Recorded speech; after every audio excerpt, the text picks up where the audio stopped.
예수님 부활하셨습니다. 좌우에 있는 분들에게 한번 선포하겠습니다. 예수님 부활하셨습니다.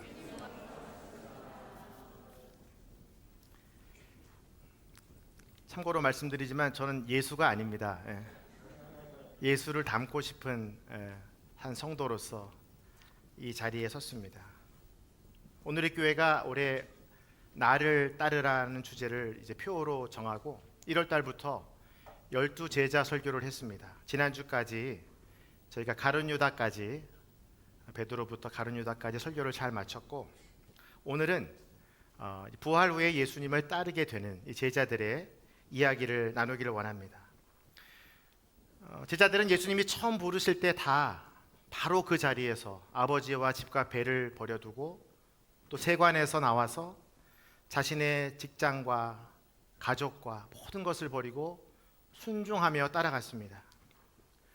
그러나 제자들이 늘 끝까지 예수님을 따라간 것은 아니었습니다. 가룟 유다는 돈 때문에 예수님을 배반했고, 수제자인 베드로는 어린 소녀 앞에서 예수님을 모른다고 3번이나 부인했습니다.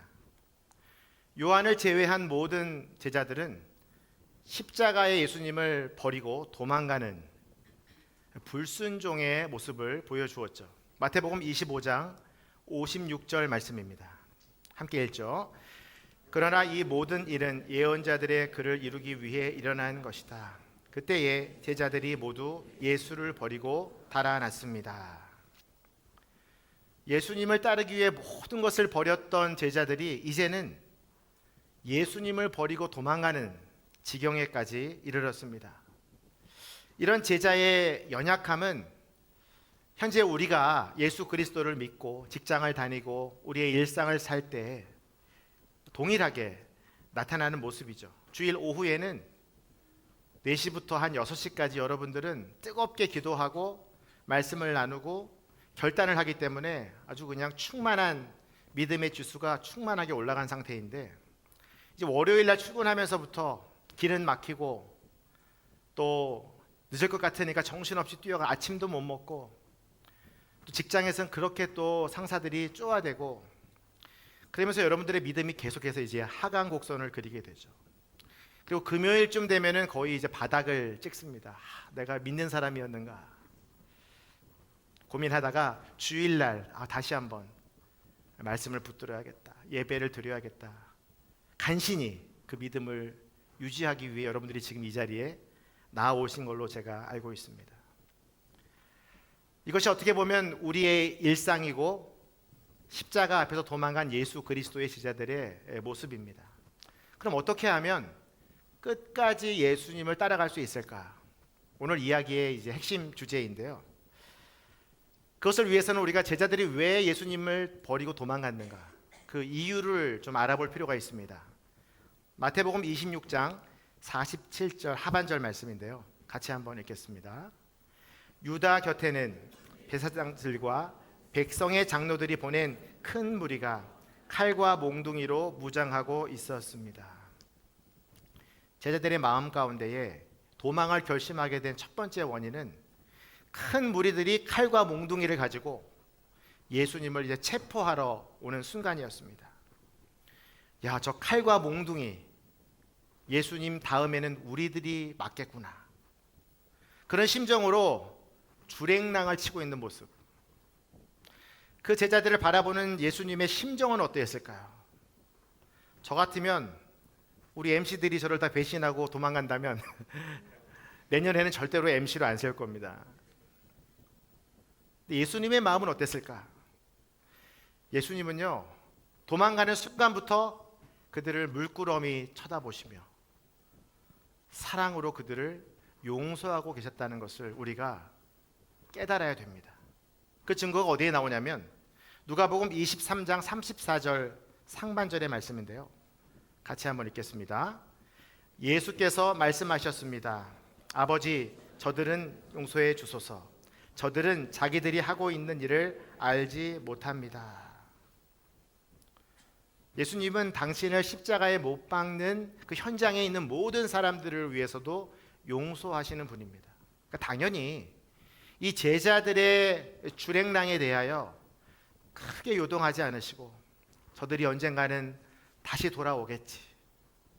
저들이 나를 위해서 이 십자가의 복음을 증거하겠지 하는 심정으로 그 죽는 그 순간까지 제자들의 모든 죄와 배신과 또 잘못한 일들에 대하여 하나님께 중보하시는 예수님.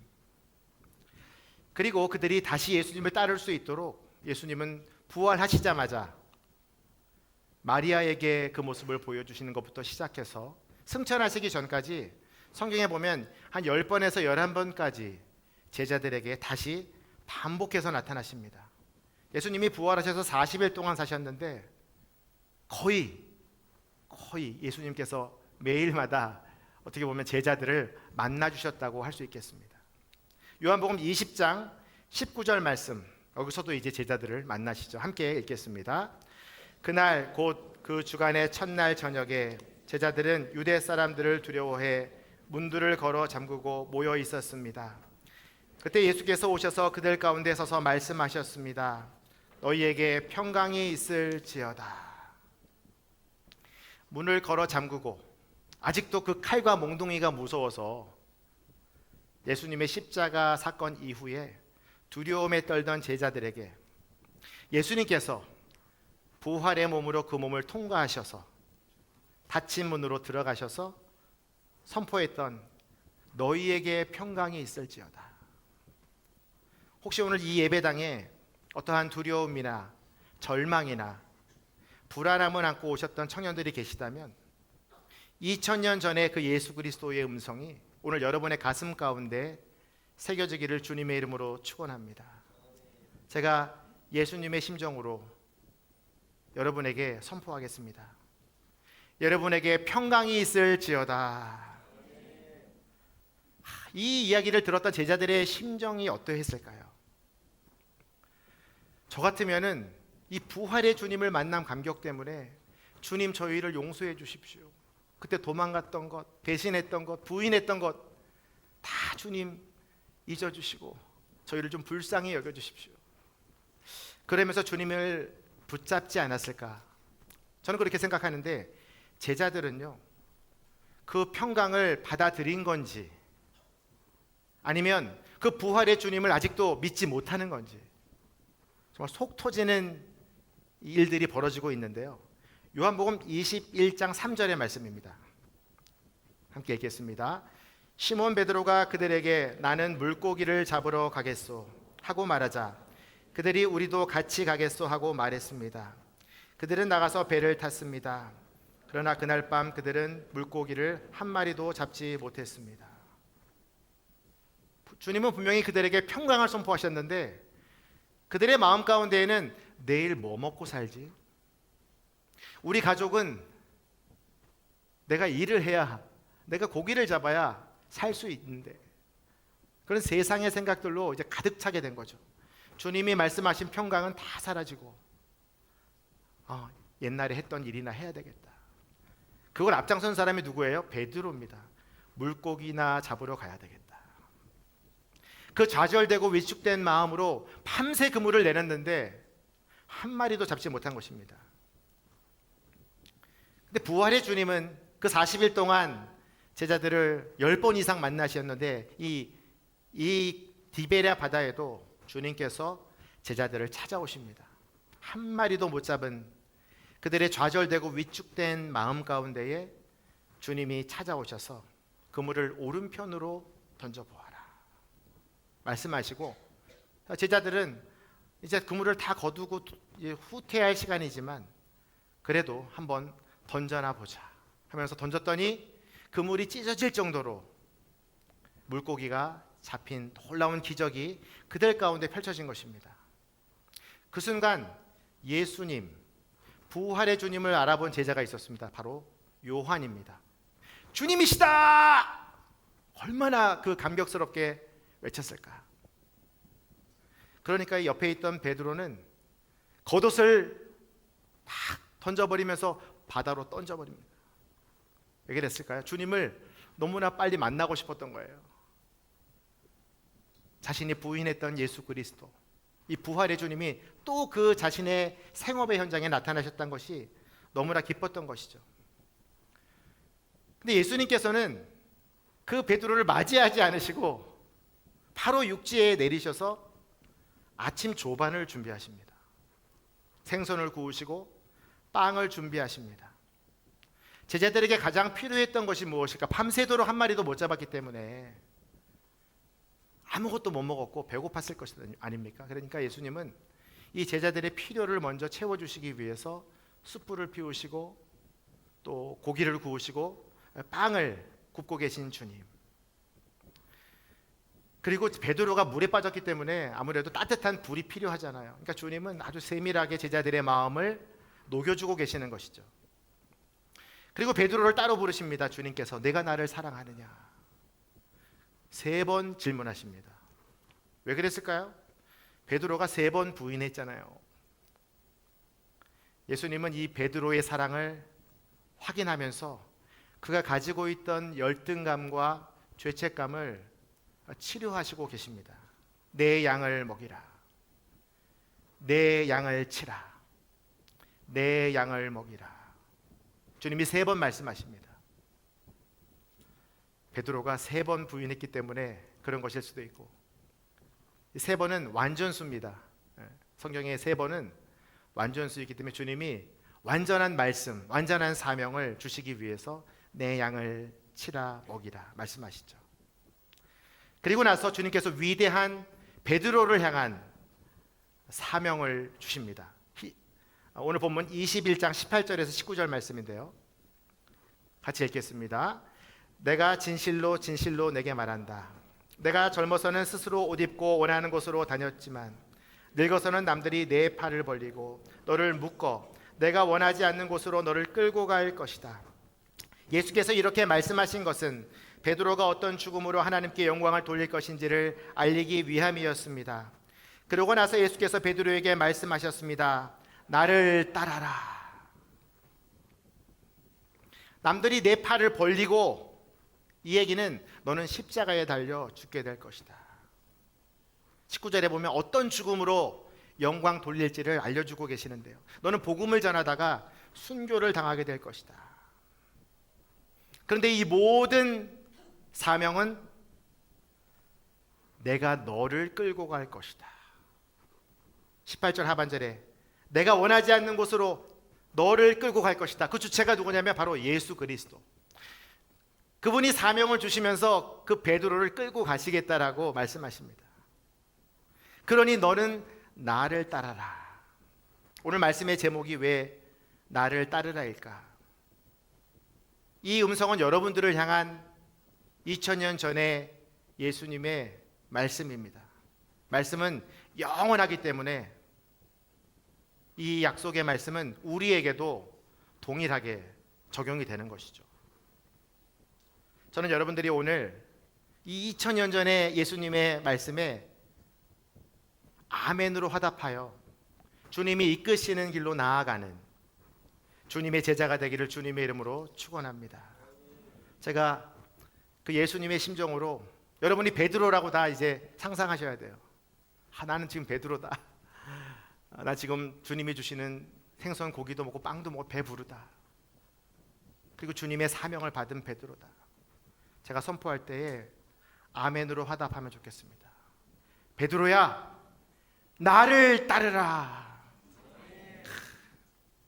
성경에 아멘은 없지만 저는 아마 분명히 베드로가 그 아멘의 표시를 했을 거라고 생각합니다.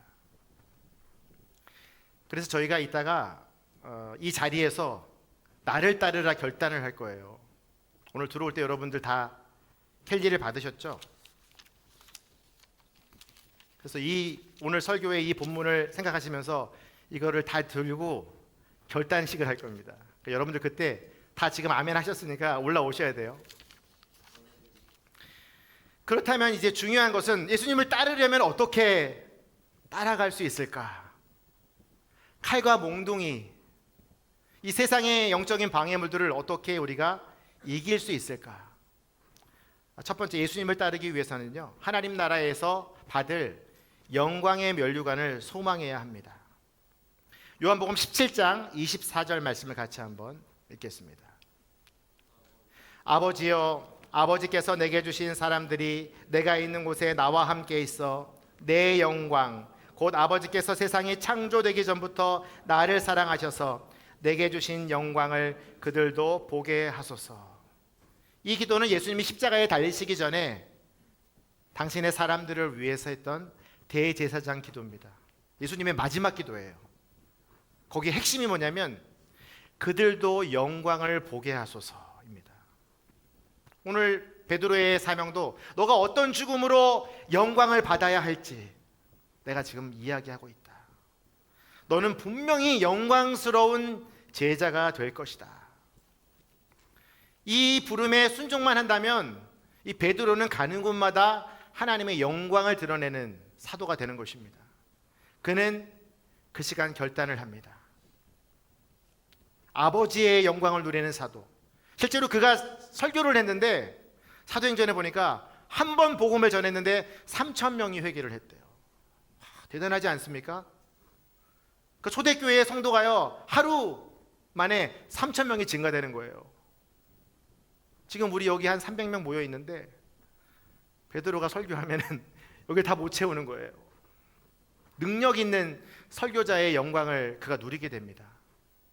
그가 예수님을 따라갔기 때문에.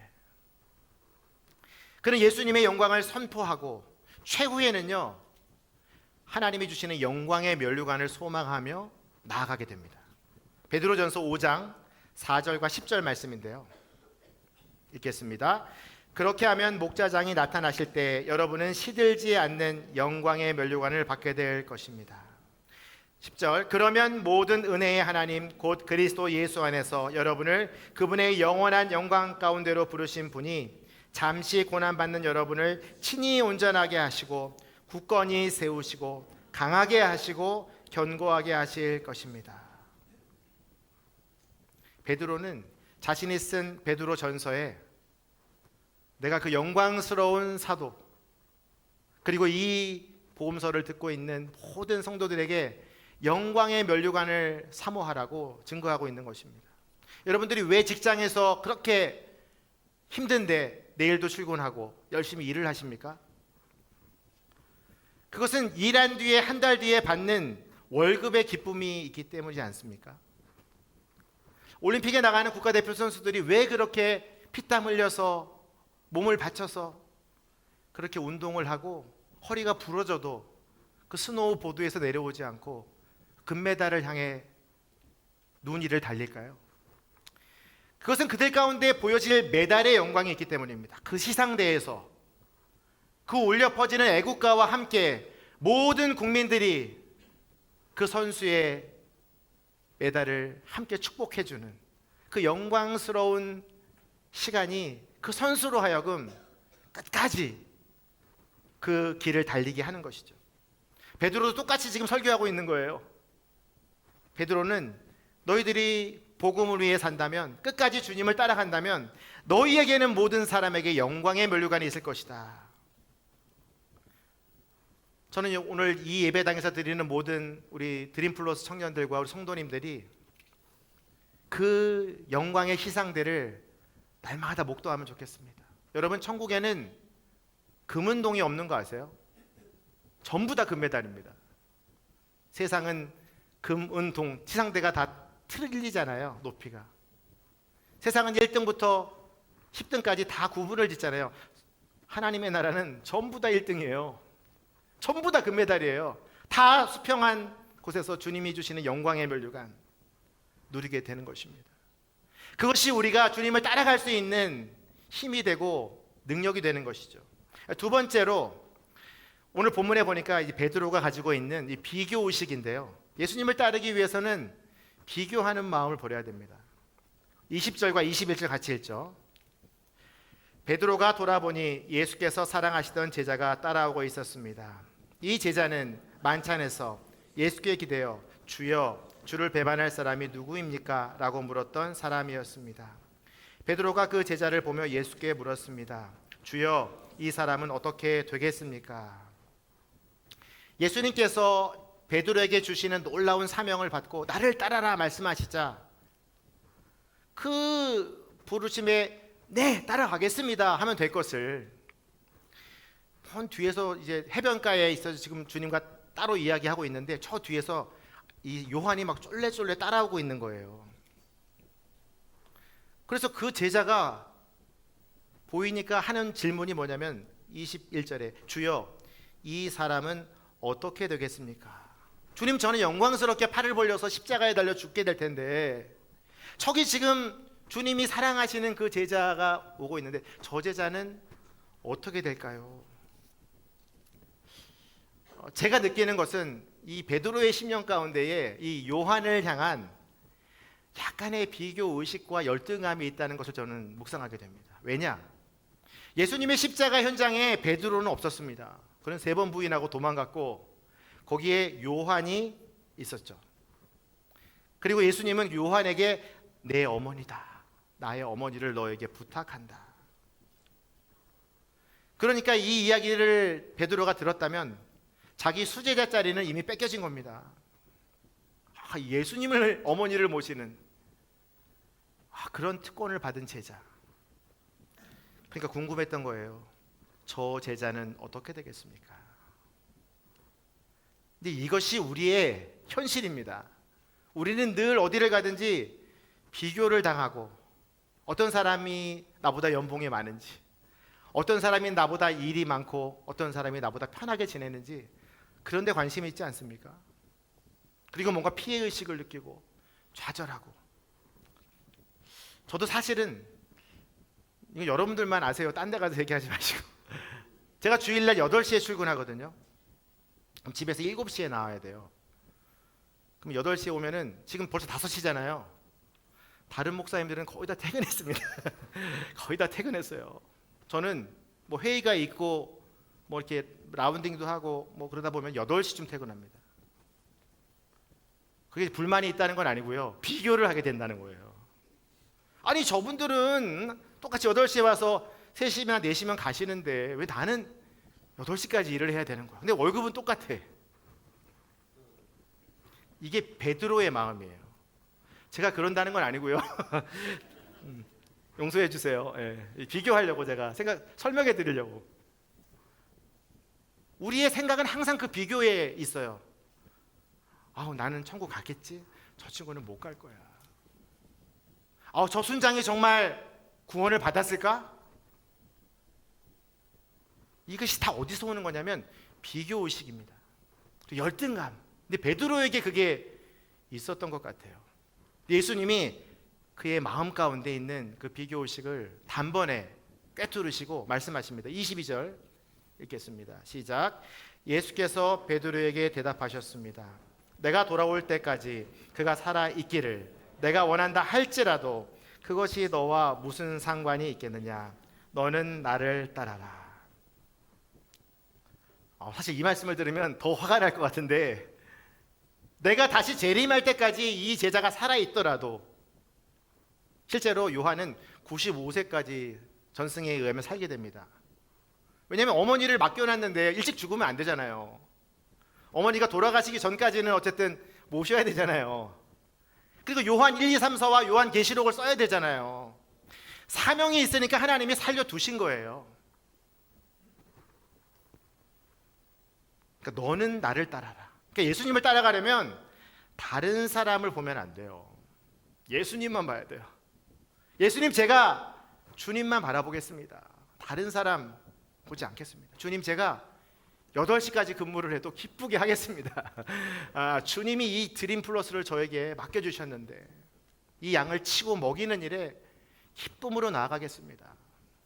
그게 제 마음이에요.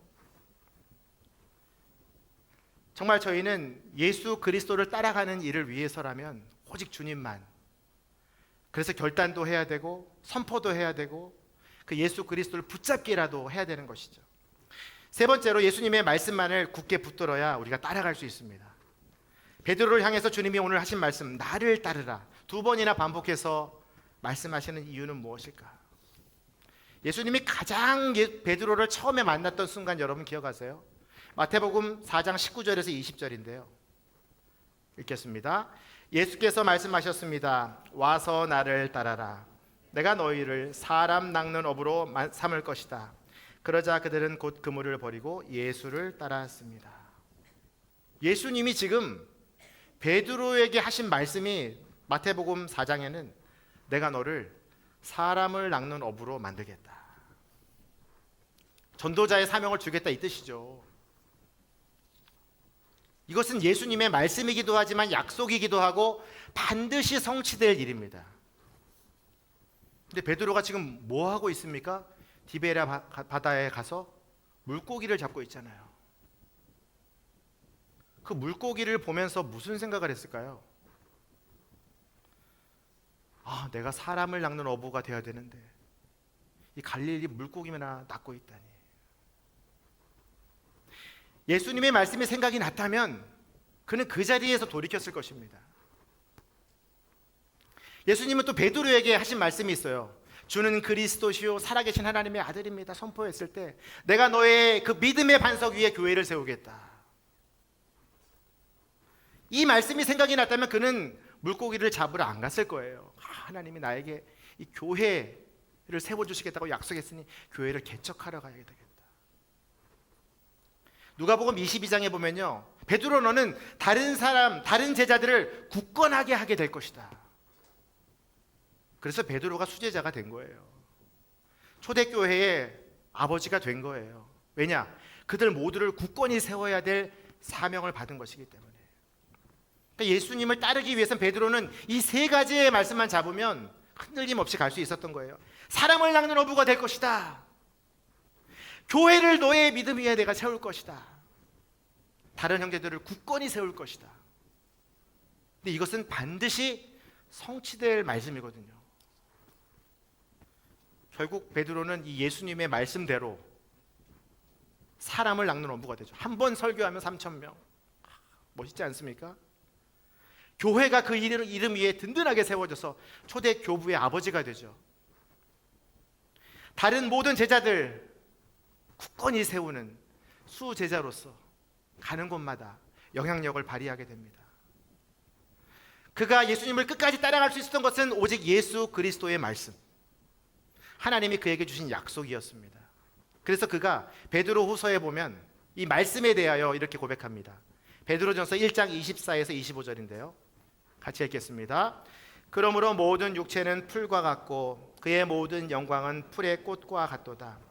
풀은 시들고 꽃은 떨어지나 주의 말씀은 영원토록 있도다 라고 했습니다. 이것이 바로 여러분에게 전파된 말씀입니다. 풀도 나오고 꽃도 나오고, 제가 양재천 앞에 사는데 엄청나게 지금 벚꽃이 흐드러지게 펴져 있습니다. 근데 오늘 비가 온다는 거예요. 내일도 비가 올 수 있고, 그러면 꽃은 떨어집니다. 근데 하나님의 말씀은 영원할 것이다. 나는 그 영원한 말씀을 전파할 것이다. 베드로가 예수님을 끝까지 따라갈 수 있었던 이유는 그 말씀을 끝까지 붙들고 담대하게 그 복음을 전했기 때문이라고 저는 확신합니다. 저는 여러분들이 이 말씀을 볼 때 그냥 보지 마시고 주목해서 보시기를 바랍니다. 베드로후서 1장 19절입니다. 또 우리에게는 더 확실한 예언의 말씀이 있으니 여러분은 동이 터서 여러분의 마음속에 샛별이 떠오를 때까지 어두운 곳을 비추는 등불처럼 이 말씀에 주목하는 것이 좋겠습니다. 해 뜰 때 여러분 어떻게 해를 기다립니까? 저 해가 언제 뜰까? 미리 가서 기다리잖아요. 그렇게 말씀을 주목하라고 베드로가 고백하고 있는 것입니다. 우리가 지금 공동체 성경 읽기를 하고 있잖아요. 저는 여러분들이 제가 여기서 이 설교를 통해서 여러분에게 말씀을 전하는 것도 중요한데, 여러분 개인에게 주시는 하나님의 말씀이 있어요. 여러분 한 사람 한 사람에게. 근데 그것을 주목하여 볼 때 하나님이 여러분에게 베드로에게 말씀하시듯이 말씀해 주실 거예요. 그래서 공동체 성경 읽기 시간에 여러분 집중하십시오. 하나님이 여러분에게 하시고자 하는 말씀이 있어요. 그게 여러분의 사명이 될 수도 있고, 그게 여러분의 인생을 바꿀 수도 있고, 그게 여러분의 가문을 바꿀 수도 있어요. 베드로는 그것을 알았던 거예요. 자기를 변화시킨 이 말씀, 끝까지 예수님을 따라가게 한 말씀. 이 요한복음은 왜 기록이 되었을까요? 여러분 지금 요한복음까지 거의 다 이제 봤잖아요. 읽었잖아요. 그러면 그 말씀의 목적을 알아야 될 거 아닙니까? 요한복음 20장 31절입니다. 함께 읽겠습니다. 그러나 이것들이 기록된 목적은 여러분들로 하여금 예수가 그리스도이시며 하나님의 아들이심을 믿게 하고 또 믿어서 예수 이름으로 생명을 얻도록 하기 위함입니다. 여러분들은 예수님이 누구이신지, 그리스도이신지를 알게 될 거고, 이 말씀을 통해서 그분이 하나님의 아들이심을 믿게 되는 거예요. 신기하지 않습니까? 말씀을 읽었는데 어떻게 이렇게 믿어집니까? 말씀을 듣는 사람이 믿음이 생겨요. 그래서 예수의 이름으로 생명을 누려요. 여러분, 오늘만 부활절이 되면 안 돼요. 여러분이 에브리데이 부활절이어야 됩니다. 왜냐? 말씀을 매일 읽으시잖아요. 아침에 큐티 하시고 시간별로 나눠서 지금 우리 성경 읽고 있잖아요. 그럼 뭐가 임한대요? 생명이 임한대요. 그러면 날마다 부활이에요, 여러분. 말씀을 읽는 순간마다 생명이 일어나는 거예요. 여러분, 예수님을 따른다는 것은 다른 말로 하면은 말씀을 따라가는 겁니다. 왜냐하면 말씀이 육신이 돼서 이 땅에 내려오셨기 때문에 그 말씀이 예수 그리스도이세요. 그럼 여러분들이 그 말씀을 붙잡고 주목하는 순간 예수님이 여러분을 인도해 주시고 말씀이 여러분들을 책임져 줍니다. 그러면 끝까지 예수님을 따라갈 수밖에 없어요.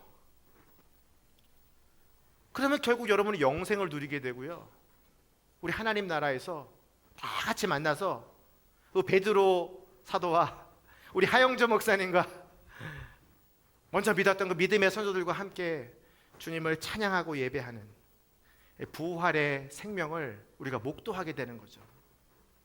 저는 여러분들이 이번 부활절에 그런 결단을 했으면 좋겠습니다.